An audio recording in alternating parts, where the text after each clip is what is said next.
Just a quick little video on how you reinforce the backside of the joint. I've just been using little bits of stainless steel mesh, probably about that big.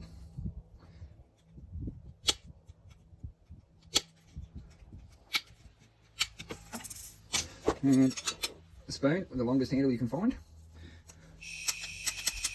A little blowtorch. Heat your spoon up. Really only need to heat the leading edge of the spoon. Once it starts getting warm, put your mesh in the spoon and heat the mesh up.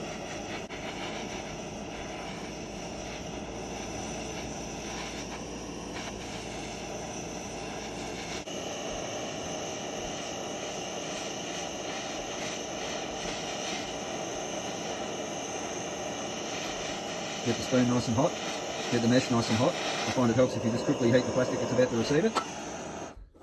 And then you've got a couple of seconds to work with. So not drop it. Put it on the plastic and force it in with the hot spoon.